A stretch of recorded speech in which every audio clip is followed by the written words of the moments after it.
Good morning and very warm welcome to सुबह की सोच। मेरे साथ हैं गजल अशरफ और मुझे कहते हैं हसनैन लियाकत। आप सबको कहेंगे खुश आमदीद और आप सबको कहेंगे जुम्मा मुबारक। हसनैन आपको भी। और आज बहुत ही प्लेजेंट वेदर है, बहुत हसीन, बारिश हो रही है, ठंडी हवाएं चल रही हैं। आपको कैसा फील हो रहा है? बिल्कुल ऐसी है, मौसम बहुत अच्छा है लेकिन निज़ाम नाकारा और बोसीदा है। ये हमें कल बता दिया है इस मुल्क के वजीर दाखिला मोहसिन नकवी साहब ने। और उस शख्स ने कहा है कि ये निज़ाम नाकारा और बोसीदा है जो इस सिस्टम का सबसे बड़ा बेनिफिशरी है। क्योंकि मोहसिन नकवी साहब ने कहा कि इस सिस्टम के साथ हम नहीं चल सकते। ये वही मोहसिन नकवी साहब हैं जो कि पंजाब के केयर टेकर सीएम रहे, फिर केयर टेकर सीएम होते ही ये पीसीबी के चेयरमैन बन गए और फिर पीसीबी के जब चेयरमैन अकेले बने तो उन्होंने कहा नहीं, एक उधर ठीक नहीं है, तो ये मुल्क के वजीर दाखिला बन गए। जब मुल्क के वजीर दाखिला बने तो साथ ये पीसीबी के चेयरमैन थे। साथ ही उन्होंने कहा कि लगे हाथों हम सेनेटर बन जाते हैं। और फिर सेनेटर बन गए, पहले मुशीर दाखिला थे, फिर वजीर दाखिला हो गए, फिर उसके बाद चेयरमैन पीसीबी भी हो गए। और इस वक्त मेरा ख्याल है कि कंस्ट्रक्शन मिनिस्टर भी आप उन्हीं को कह सकते हैं। हर ब्रिज का इफ्तिताह वही करते हुए नजर आते हैं। लेकिन उनके मुताबिक ये सिस्टम बोसीदा है, नाकारा है और इस तरह नहीं चल सकता। ये कोई, मुझे लगता है कि मोहसिन नकवी साहब ने ना कुछ इशारा कर दिया है शहबाज शरीफ साहब को और बिलावल भुट्टो जरदारी साहब को। उनको बताया कि आप इसी तनख्वाह पे काम करेंगे लेकिन शायद आपके ऊपर कोई और निजाम आ जाए या फिर कोई और शख्सियत बैठ जाए। बिल्कुल आप सही कह रहे हैं। आगे चलकर हम इसको ना मजीद इन डिटेल भी डिस्कस करेंगे। और अभी आपको बताते हैं एक मजाक जो हम रोजाना करते हैं, जो हमारे साथ होता है, बल्कि हम नहीं करते, हमारे साथ होता है रोजाना और हमारा काम है आपको बताना। अब ये मजाक लगता भी नहीं है। हाँ, गवर्नमेंट ने कार्रवाई सही डाली है। बिल्कुल। कल क्या था जी? 75 पैसे की हमने बात की थी। आज क्या है वो भी सुने। हुकूमत ने पेट्रोल और डीजल की कीमतों में फिर इजाफा कर दिया है। पेट्रोलियम डिवीजन ने 31 जुलाई के लिए पेट्रोल और डीजल की कीमत का नोटिफिकेशन जारी कर दिया है। नोटिफिकेशन के मुताबिक डीजल ₹2.42 फी लीटर महंगा हो गया है, जबकि पेट्रोल ₹1.09 फी लीटर महंगा हो गया है। डीजल की नई कीमत ₹394.04 और पेट्रोल की नई कीमत ₹336.15 फी लीटर मुकर्रर हो गई है।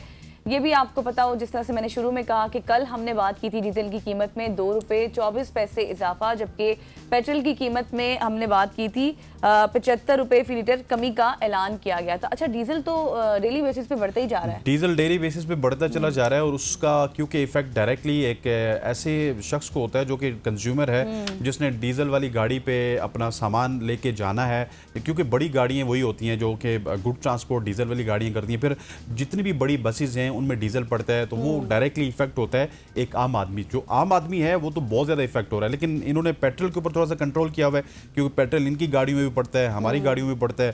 सो पेट्रोल जिस बहुत पाकिस्तान में अगर बात की जाए तो 80% गाड़ियाँ ऐसी हैं, छोटी गाड़ियों की बात की जाए, जिन गाड़ियों में पेट्रोल डलता है, सो वो गाड़ियाँ हम इस्तेमाल करते हैं। सो ये जो डीजल बढ़ता चला जा रहा है, इससे महंगाई का एक तूफान है जो कि हमें नज़र आएगा आने वाले दिनों में, ग्रॉसरी की सूरत में, रोज़मर्रा अशिया की सूरत में। उसके साथ साथ किराए तो ऑलरेडी उसका इजाफा हो चुका है। अब अगर पहले लाहौर 1700 रुपये में जाते थे, अब लाहौर आप 2400 रुपये में जाते हैं। लेकिन अब आपको मजीद शायद 2600 या 2700 में आपको लाहौर का सफ़र तय करना होगा। ये एक अनफॉर्चुनेट है जो कि हमारी गवर्नमेंट इस तरफ नहीं सोच रही। और ये खबर तो अब खबर लगती नहीं है क्योंकि रोज़ के दिन रोज़ बरोज़ ये मजाक हमारे साथ हो रहा है। कभी ₹1 बढ़े, कभी ₹2 बढ़े, कभी ₹3 बढ़े, कभी ₹7 बढ़े, लेकिन कम होता है तो 75 पैसे या फिर ₹1। खबरतुन आगे बढ़ते और आगे बढ़ते हुए अब आपको एक इंटरेस्टिंग खबर देते हैं। सेनेट कायमा कमेटी खजाना में FBR हुक्काम ने इंकशाफ किया है कि गुज़श्ता माली साल 2025-26 में बिजली के बिल्स पर टैक्स की मद में 476 अरब रुपए से ज़ायद जमा किए गए। FBR हुक्काम ने कायमा कमेटी को बताया कि 476 अरब की अगर बात की जाए तो 476 अरब रुपए से ज़ायद जमा हुए और इसमें से 351 अरब रुपए सेल्स टैक्स और 124 अरब रुपए इनकम टैक्स की मद में जमा किए गए। माली साल 2024-25 में 562 अरब रुपए, माली साल 2023-24 में 515 अरब रुपए और माली साल 2022-23 में 313 अरब रुपए जमा किए गए। गुज़श्ता माली साल के दौरान income tax with holding tax की मद में सनती सार्फिन से 66 अरब रुपए, कमर्शल सार्फिन से 52 अरब रुपए और घरेलू सार्फिन से जो कि नॉन फाइलर से उनसे 4 अरब 82 करोड़ रुपए, घरेलू सार्फिन से फिर उसके अलावा 235A के तहत 1 अरब 37 करोड़ रुपए जमा किए गए। इसके अलावा 351 अरब रुपए के सेल्स टैक्स में 269 अरब रुपए नॉर्मल सेल टैक्स, जबकि 55 अरब रुपए इजाफी टैक्स, 55 अरब रुपए मजीद टैक्स और 16.5 अरब रुपए रिटेलर से बिजली के बिल्स में सेल टैक्स की मद में वसूल किए गए। इस मौके पर कायमा कमेटी ने बैंक्स में खवातीन के अबाया पहनने को लाजमी करार देने का मामला भी उठाया। सेनेटर जरका ने कहा कि कई बैंक्स में खवातीन को अबाया पहनने पर मजबूर किया जा रहा है। इस पर governor State Bank Jamil Ahmad ने कहा कि स्टेट बैंक ने बैंक्स को वाज़े हिदायत जारी की है कि वो अबाया पहनने पर मजबूर नहीं कर सकता। कमेटी ने बैंक्स को हिदायत दी है कि इस हवाले से सर्कुलर जारी करे और रिपोर्ट कमेटी को भेजे। बिल्कुल जी, आप सही कह रहे हैं। ये वो तफसीलात हैं जो आपको बताना ज़रूरी है कि इतने टैक्स जमा हुए, इतने इजाफी टैक्स जमा हुए, चाहे वो इनकम टैक्स है, चाहे वो सेल्स टैक्स है या फिर दीगर जितने भी टैक्सेस हैं, और ये बस हम जमा ही करते रहेंगे। और ये देखिए ना, ये आप देखिए कि ये आप गैस के बिल के ऊपर भी टैक्स देंगे, आप बिजली के बिल के ऊपर भी टैक्स देंगे, पेट्रोल के ऊपर आप 130 रुपए का वो जो जमात इस्लामी वाले कहते हैं कि भत्ता दे रहे हैं। सो ये तमाम तर चीज़ें आप अगर टैक्सेस की मद में दे रहे हो तो ये बिल्स की मद में दे रहे हो तो FBR का काम क्या है? फिर आप ये बिल्स ही रख लें, इन बिल्स में ही हमें टैक्स अदा करने दें, ये FBR को बंद कर दें। आप ये जो अरबों रुपए इनको दे रहे हैं, क्योंकि उनका तो जापान इधर ही बना हुआ है ना। आपका अगर 10 लाख रुपए टैक्स बनेगा, आप किसी FBR के पास बैठेंगे तो अनफॉर्चुनेटली वो शख्स आपको कहेगा कि आप 1.5 लाख मुझे दे दीजिए और बाकी मैं जानूँ, आपका खाता में क्लियर कर दूंगा, और वो कौम को नुकसान हो जाएगा, खजाने को नुकसान होगा, और वहाँ से खजाने को नुकसान पहुँचता है और उसकी भरपाई में और आप करते हैं टैक्स की मद में, जो कि बिल्स और पेट्रोल की मद में हम देते हैं। तो फिर ज़रूरत ही क्या है? फिर वही बात है, बंद कर दें तो ज़्यादा बेहतर है, ताकि ये मसाइल ही ना हो जब आपस में ही सारी लेन देन करनी है। तो आगे बढ़ते हैं जी, आपको बताते हैं वफाकी वज़ीर इत्तलात अताउल्लाह तारड़ ने, अच्छा इस खबर को बताने से पहले मैं आपको ये भी बता दूं कि इस रिलेटेड हमने कल भी बाकायदा इजाज़ वारिस साहब के साथ एक सेगमेंट किया था जिस पर हमने आपको डिटेल्स बताई थी कि हुआ क्या है। अच्छा, अताउल्लाह तारड़ साहब ने सीनियर TV अदाकार मोहम्मद अहमद के साथ एक ड्रामा सीरियल के हवाले से अगर मैं बताऊँ जो कुछ भी हुआ था, उनके साथ जो पेश आने वाला वाक़े को ना सिर्फ उन्होंने काबिल मज़म्मत बल्कि इंतहाई अफसोसनाक करार देते हुए ये भी कहा है कि नौजवान फनकारों की पेशेवराना तरबियत और रहनुमाई के लिए बाकायदा मेंटोरशिप प्रोग्राम शुरू करने की तजवीज़ बता दी है। समाजी राबिते की वेबसाइट एक्स पर अपने बयान में अताउल्लाह तारड़ ने कहा कि मोहम्मद अहमद जैसे सीनियर और तजुर्बाकार फनकारों की सरबराही में एक मेंटोरशिप प्रोग्राम या फिर सीनियर फनकारों पर मुश्तमिल काउंसिल कायम की जानी चाहिए जो नए आने वाले अदाकारों की पेशेवराना रहनुमाई करे और उन्हें इखलाकी और पेशेवराना उसूलों और सेट पर बर्ताव और ड्रामा इंडस्ट्री के तकाज़ों से आगाह करे ताकि मुस्तकबिल में इस नौयत के नाखुशगवार वाक़यात की रोकथाम मुमकिन बनाई जा सके। वफाकी वज़ीर इत्तलात ने मज़ीद ऐलान किया कि इस मकसद के लिए जल्द ही TV फनकारों का एक इजलास भी तलब किया जाएगा जिसमें सीनियर और जूनियर फनकारों से मुशावरत के बाद मौसर सिफारिशात और काबिल अमल लाहेअमल मुरतब किया जाएगा ताकि ड्रामा इंडस्ट्री में बाहमी एहतराम, पेशावराना नज़्म व ज़ब्त और मुस्बत माहौल को फ़रोग दिया जा सके। और ये जो अहमद साहब हैं, आपने इनको देखा है कि ये हर ड्रामे में हमें नज़र आते हैं, यूजली हम देख रहे होते हैं, और इनकी एक्टिंग, इनकी एक्सप्रेशन कमाल के होते हैं। बिल्कुल ऐसी है। और ये मैं समझता हूँ कि वज़ीर इत्तलात की तारीफ़ करनी होगी अताउल्लाह तारड़ की। वो हर मामले को देखते हैं और इससे पहले भी बहुत सारे ऐसे मामलात देखे हमने। कुछ रिपोर्टर्स को, कुछ एंकर्स को जब बर्खास्त किया गया TV चैनल्स की जानिब से तो उनको नौकरियां भी दिलवाई गई, उनको PTV में भी एडजस्ट किया गया और बहुत सारे लोगों को वापस रीइंस्टेट भी करवाया गया। बहुत सारे ऐसे निजी TV चैनल्स थे जो तनख्वाह नहीं दे रहे थे, उनकी पेस के इशूज़ भी अताउल्लाह तारड़ साहब ने सॉल्व करवाए। फिर उसके बाद आपकी जो जर्नलिस्टिक कम्युनिटीज़ हैं, स्पोर्ट जर्नलिज्म की बात की जाए या फिर दूसरे जर्नलिज्म की बात की जाए, वहाँ की भी तमाम तरह एक्टिविटीज़ में अताउल्लाह तारड़ साहब मौजूद होते हैं।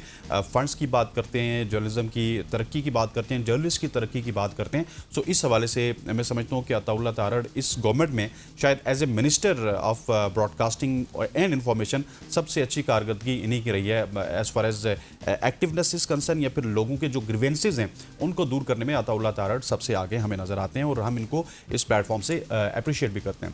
अवधि नौजाद, आगे बढ़ते हुए अब आपको बताते हैं ग्लासगो कॉमनवेल्थ गेम्स की।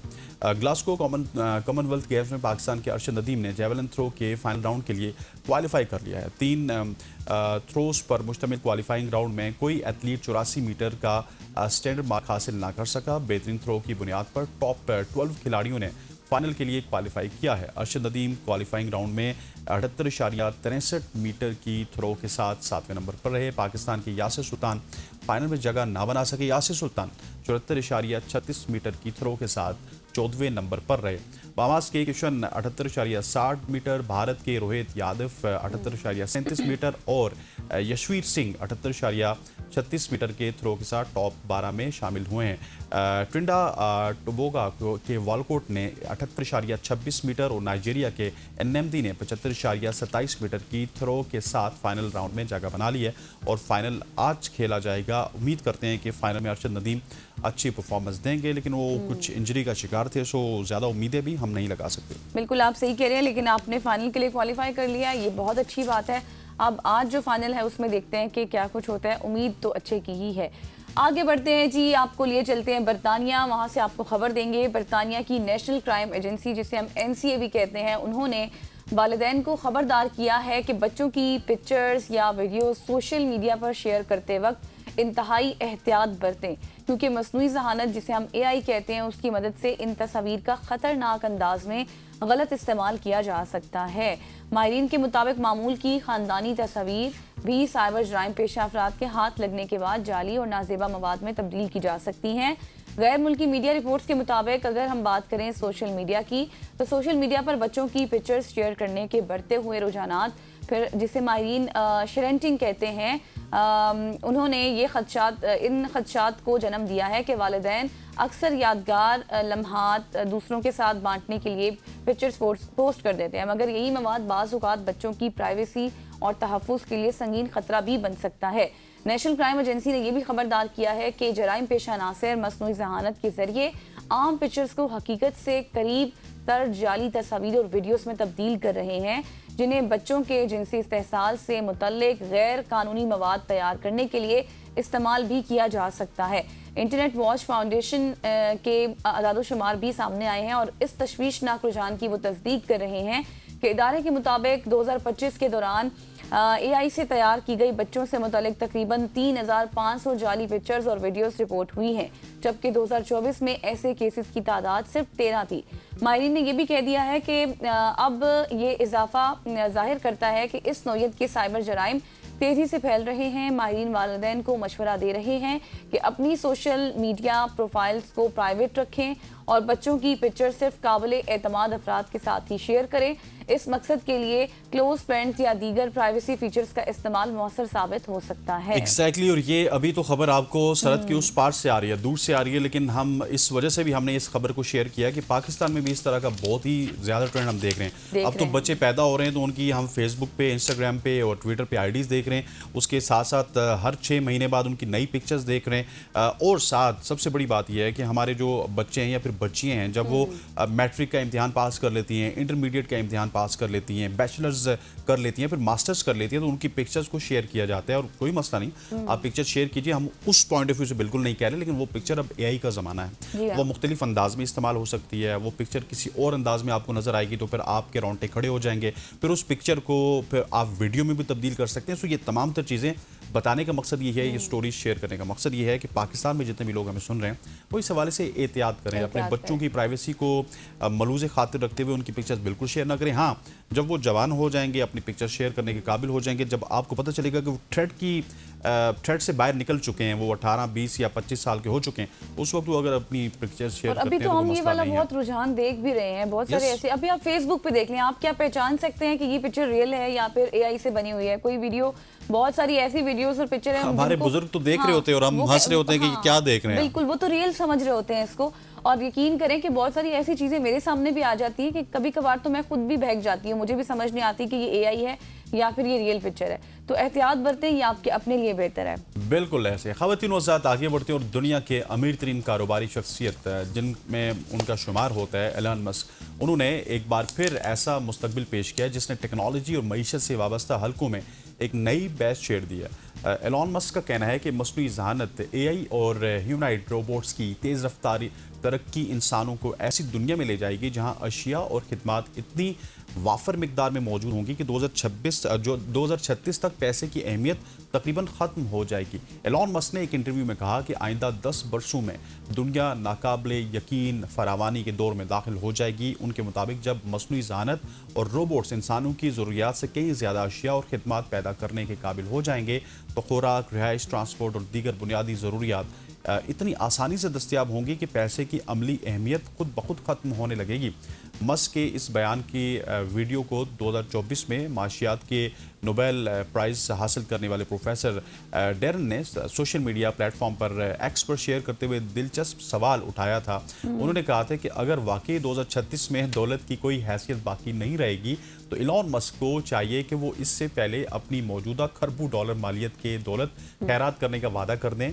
उनके मुताबिक ऐसा इकदाम न सिर्फ मस्क के नज़रिए पर एतमाद में इजाफा करेगा बल्कि दुनिया भर में अरबपति अफराद के बढ़ते हुए मुआशी और सियासी असर रसूख पर भी सवालात कम कर सकता है। इलॉन मस्क ने इससे कबल कई मौक़ों पर मौक़िफ़ इख्तियार किया है कि तवानाई ही असल करेंसी है और उनके इस बयान को क्रिप्टो करेंसी खुसूसन बिटकॉइन से भी जोड़ा जा रहा है क्योंकि टेस्ला और स्पेस एक्स दोनों के पास बिटकॉइन के बड़े ज़खायर मौजूद हैं।